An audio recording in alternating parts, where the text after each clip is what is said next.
On the line now for an Eskom review is Chris Yelland. He's an MD and energy analyst at EE Publishers. Chris, thanks so much for your time. What seems to be the problem with Eskom now? Well, the problems are multiple. Are we talking about immediate problems, or are we talking about underlying problems within the Eskom structure? Let's talk about the immediate problems. Let's talk about what has been in the news flow as of now, talking about more power cuts. Yes, I think we're going to have to get used to ongoing and extended, load shedding, not just for a week or a month, but maybe for a year or even longer on an intermittent basis. The difference between supply and demand at the moment is very tightly matched.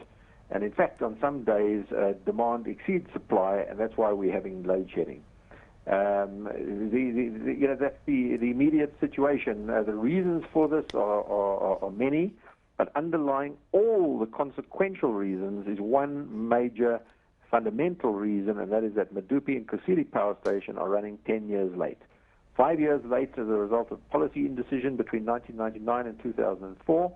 That really can be attributed to government, and a further 5-year execution delay in the execution of these projects, which can be attributed to Eskom.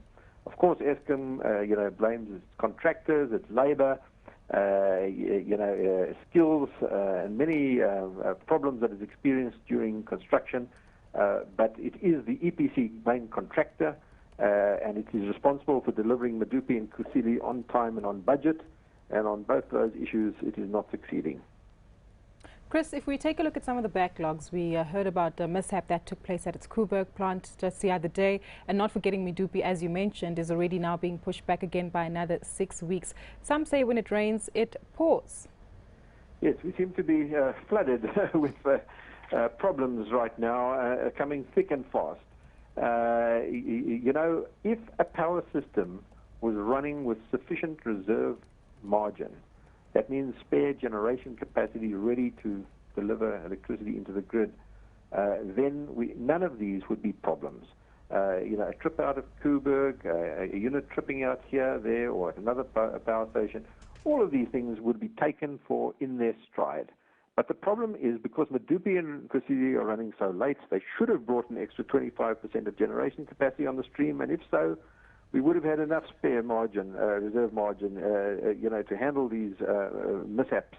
But when you delay 25% of South Africa's generation capacity for 10 years, the situation becomes dire. Any single, mishap, such as the tripping out of the reactor at Koeberg, taking 900 megawatts off the grid, or the tripping of a generator here, there, or anywhere, taking 600 megawatts off the grid, all of those could have been handled.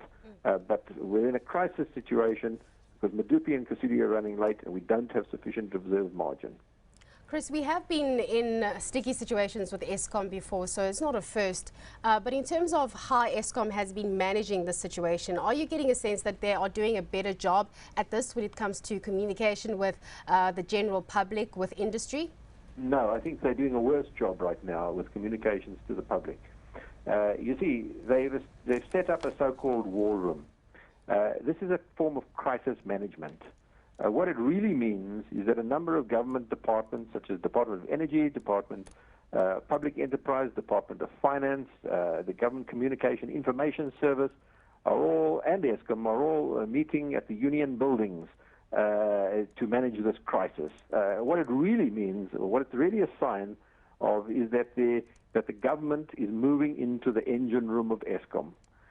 Now, it's not surprising that they move into the engine room of Eskom, because if Eskom was performing well and meeting its shareholder compact, the shareholder would have no reason to want to enter the engine room. They enter the engine room, when Eskom is failing to meet its shareholder compact. And it's like an open invitation for government to move into the engine room. Not that I think that government is going to do a better job than Eskom. In fact, possibly the contrary. When you have bureaucrats and non-technical persons and politicians tinkering around in the engine room of a complex technical business like Eskom, then sometimes the unexpected can happen. It doesn't inspire me with confidence that the shareholder is moving into the engine room of Eskom. Chris, thank you so much for your time today and the update that you provided us on the power utility Eskom.